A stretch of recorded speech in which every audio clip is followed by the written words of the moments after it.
ರಾಜ್ಯದ ಕ್ರಷರ್ಗಳ ಹಿಂದಿನ ರಾಜಧನದ ಬಾಕಿ ಕೊಡುವಂತೆ ಕ್ರಷರ್ ಮಾಲೀಕರಿಗೆ ನೋಟಿಸ್ ಕೊಡಲಾಗಿದೆ. ಈಗಾಗಲೇ ಧಾರವಾಡದಲ್ಲಿ 100 ಕೋಟಿ ರೂಪಾಯಿಗೂ ಅಧಿಕ ರಾಜಧನ ಸಂಗ್ರಹಿಸೋಕೆ ಕ್ರಷರ್ ಮಾಲೀಕರಿಗೆ ನೋಟಿಸ್ ಕೊಡಲಾಗಿದೆ. ಇದು ಕ್ರಷರ್ ಮಾಲೀಕರ ನಿದ್ದೆ ಕೆಡಿಸಿದೆ.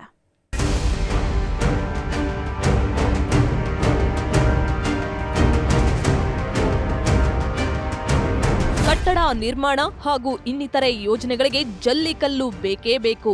ಅದಿಲ್ಲದಿದ್ದರೆ ಕಟ್ಟಡ ರಸ್ತೆ ನಿರ್ಮಾಣ ಸಾಧ್ಯವೇ ಇಲ್ಲ. ಆದರೆ ಕ್ರಷರ್ಗಳ ರಾಜಧನದ ಬಾಕಿ ನೀಡುವಂತೆ ಕ್ರಷರ್ ಮಾಲೀಕರಿಗೆ ನೋಟಿಸ್ ನೀಡಲಾಗಿದೆ.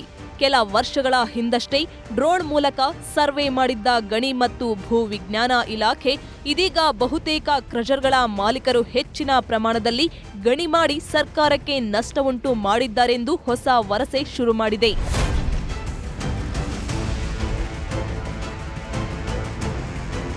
ಧಾರವಾಡ ಜಿಲ್ಲೆಯಲ್ಲಿನ 189 ಕ್ರಷರ್ಗಳ ಪೈಕಿ 109 ಕ್ರಷರ್ಗಳಿಗೆ ನೋಟಿಸ್ ನೀಡಲಾಗಿದೆ.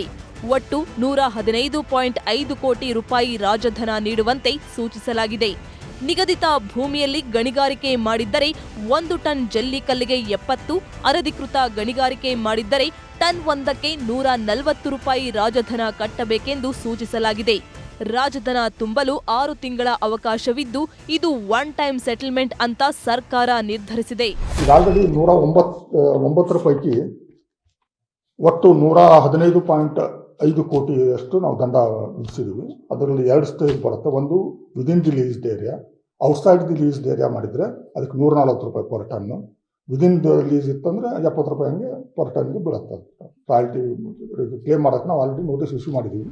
ಈ ನೋಟಿಸ್ಗಳ ಲೆಕ್ಕಾಚಾರ ನೋಡಿ ಕ್ರಷರ್ಗಳ ಮಾಲೀಕರು ಬೆಚ್ಚಿ ಬಿದ್ದಿದ್ದಾರೆ. ಒಮ್ಮೆಲೆ ನೋಟಿಸ್ ನೀಡಿರೋದಕ್ಕೆ ಕ್ರಷರ್ ಮಾಲೀಕರು ಕಿಡಿಕಾರಿದ್ದಾರೆ. ಸುಪ್ರೀಂ ಆದೇಶದಂತೆ ಸ್ವಂತ ಜಮೀನಿನಲ್ಲಿ ಕ್ರಷರ್ಗಳು ನಡೆಯುತ್ತಿದ್ರೂ ರಾಜಧನ ತುಂಬೋ ಅವಶ್ಯಕತೆ ಇಲ್ಲ. ಆದರೆ ಸರ್ಕಾರಿ ಭೂಮಿಯಲ್ಲಿ ಗಣಿಗಾರಿಕೆ ಮಾಡುತ್ತಿರೋರಷ್ಟೇ ರಾಜಧನ ತುಂಬಬೇಕು. ಆದರೂ ಇದುವರೆಗೂ ಹಿಂದಿನ ಪದ್ಧತಿಯಂತೆ ರಾಜಧನ ತುಂಬಿಕೊಂಡು ಹೋಗಿದ್ದೇವೆ. ಇದೀಗ ಸರ್ಕಾರ ಮತ್ತೆ ಒನ್ ಟೈಮ್ ಸೆಟಲ್ಮೆಂಟ್ ಅಂತ ಲಕ್ಷ ರೂಪಾಯಿ ತುಂಬುವಂತೆ ನೋಟಿಸ್ ನೀಡಿದೆ ಅಂತ ಕ್ರಷರ್ ಮಾಲೀಕರು ಕಿಡಿಕಾರಿದ್ದಾರೆ. ಒನ್ ಟೈಮ್ ಸೆಟಲ್ಮೆಂಟ್ ಒಂದು ಸ್ಕೀಮನ್ನು ಅಡಿಯಲ್ಲಿ ನಿಮಗೆ ಎಲ್ಲ ಸರಿ ಮಾಡಿಕೊಡ್ತೀವಿ ಅಂತ ಅನ್ನೋ ಉದ್ದೇಶದಿಂದ ಒಂದು ಕೊಟ್ಟರು. ಈಗ ಸ್ಕೀಮೆಲ್ಲ ಮಾಡಿದ್ದಾರೆ. ಹಳೆ ಪಿಟ್ಗಳಿಗೆ ಹಳೆ ಕ್ವಾರಿ ಲೀಸ್ಗಳು ಇದ್ದಂಥ ಏನು ಕನ್ಸಿಡರ್ ಮಾಡಲೇ ಇಲ್ಲ.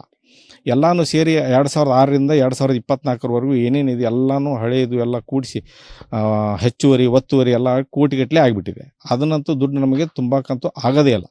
ನಮ್ಮ ಆಸ್ತಿಗಳನ್ನ 10 ಸಾರಿ ಮಾರಿದ್ರೂ ಅಷ್ಟೊಂದು ದುಡ್ಡು ನಮ್ಮಲ್ಲಿ ಹೊಂಡೋದಿಲ್ಲ. ಸರ್ಕಾರ ತೆಗೆದುಕೊಂಡ ನಿರ್ಧಾರ ಅವೈಜ್ಞಾನಿಕವಾಗಿದೆ. ಈ ಬಗ್ಗೆ ಚರ್ಚಿಸಿ ಮುಂದಿನ ತೀರ್ಮಾನ ತೆಗೆದುಕೊಳ್ಳೋದಾಗಿ ಮಾಲೀಕರು ಹೇಳುತ್ತಿದ್ದಾರೆ.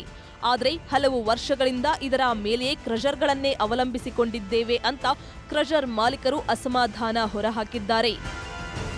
ಮಂಜುನಾಥ ಎಡಳ್ಳಿ, ನ್ಯೂಸ್ 18 ಧಾರವಾಡ.